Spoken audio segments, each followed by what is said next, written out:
Hey folks, it's Dave Smith at Correctional Officer Lifestyle. I'm doing a video series right now about the 10 big rocks of the Department of Corrections in the state of Florida. As I mentioned in my last video, they are the big rocks of the department as put out by Secretary Mark Inch. And they are quintessentially the most important things in a correctional environment. And I kind of have to agree with him on that. To repeat and reiterate, the 10 big rocks are safety, service, training, wellness, manage, review, fiscal viability, improve, rehabilitation, and restoration.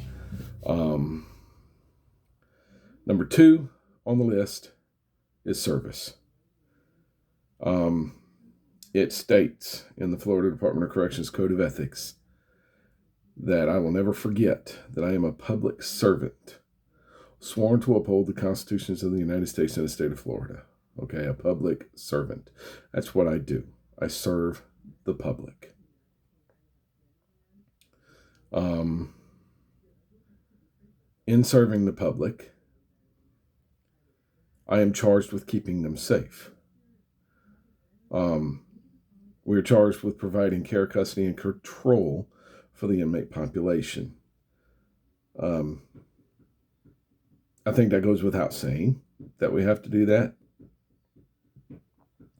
In order to care for the inmates, we provide them with what they need. We meet their needs.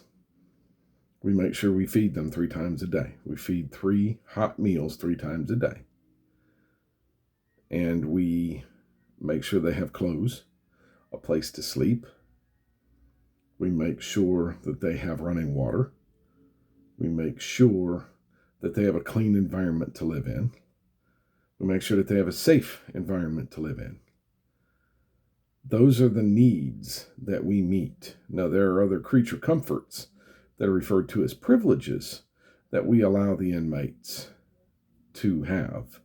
Those would be talking to loved ones on the phone, the use of a tablet to send emails and videos and pictures to loved ones, television privileges, and what have you. Recreation and canteen are also considered a privilege. Now, we make sure that the inmates that we have in our custody and our charge are cared for. We also make sure that we keep control of them. In order to provide a safe environment, we have to exercise control over the general population of the prison. That level of control is achieved through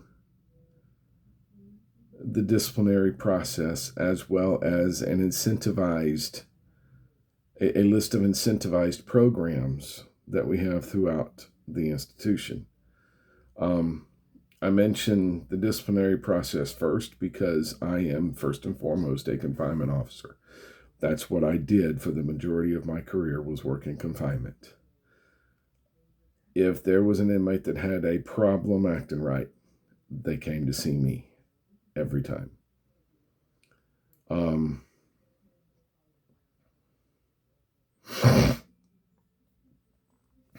The incentivized programs that we have a drug treatment program, we have a faith character-based program, we have GED programs, we have trade programs where we're teaching people a trade, electricians, plumbers, woodworkers, carpenters, whatever, pipe fitters, you name it, we teach it, okay? We do not want to be a warehouse for people. But now, with offering these incentivized programs, yes, it is a good thing to be involved in, but you can't be involved in an incentivized program if you're a meathead, if you are constantly in trouble, if you are a constant disciplinary problem, and you have a vacation home in my confinement unit, you're not going to be able to participate in an incentivized program. simply because you don't have the proper attitude to be in an incentivized program.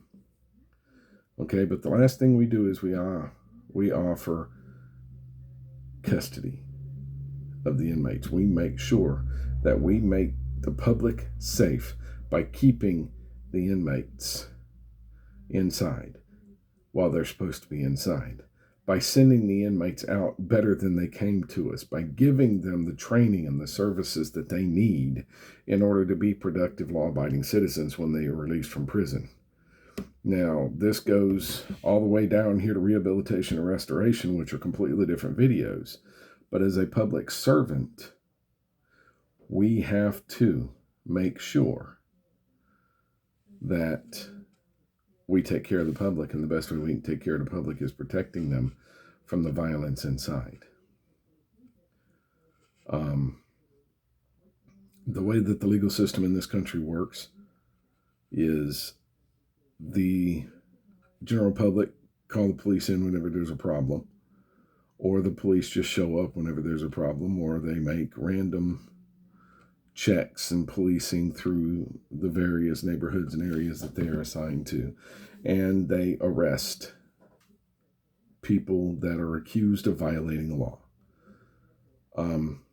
When they arrest them, they take them to a county jail. At this point in time, that individual still has the presumption of innocence. Okay, he goes to trial. During the trial, he is tried by a jury of his peers, people from the street.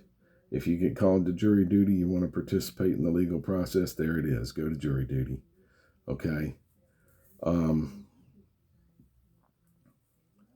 So you go to jury duty, and you are selected to be on a jury, and you convict this individual, thereby removing his presumption of innocence and calling him guilty of the crimes that he is being charged with. And he is remanded to our custody.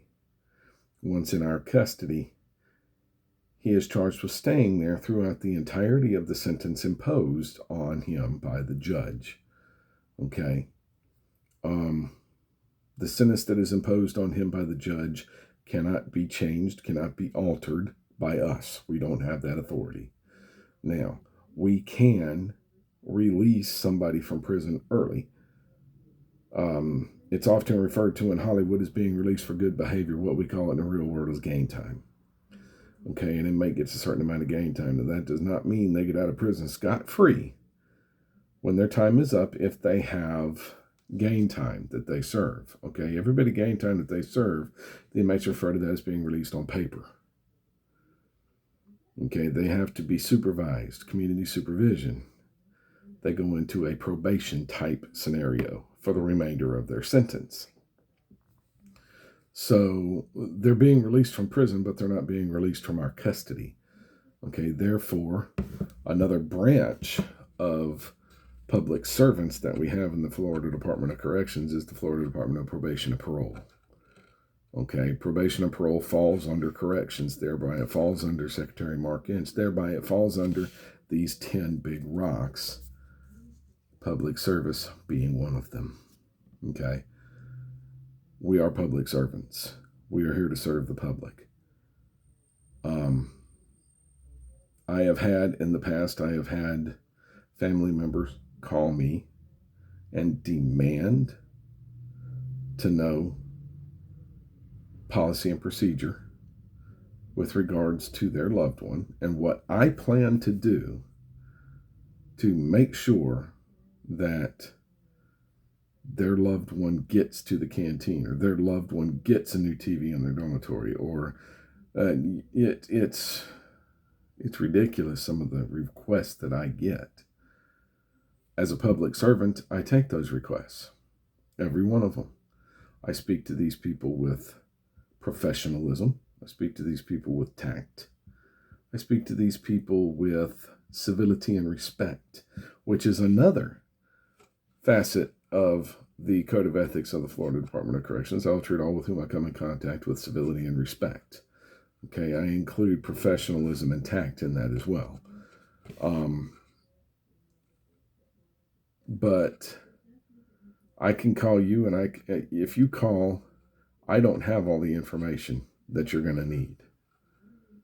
Okay, I am a captain in the Florida Department of Corrections. I can direct you to somebody that does have the information that you need. Largely, if you're looking for information on your loved one, you're going to want to call their classification officer. They're, again, another public servant performing a public service. Okay, they have an entirely different rule book that they play out of than I do, but that's okay. We need that. But we're servants. That's what we do. We serve the public. So anybody that goes into this job thinking that they don't have a customer base. I jokingly tell people all the time, I work where the customer is always wrong, but that's not true. The customer is usually right where I work, the customer being the general public who I am charged with protecting. Okay? So, service, it is very important. We serve the public. We also serve each other. We have to make sure that each other are safe. We have to make sure that each other are well taken care of.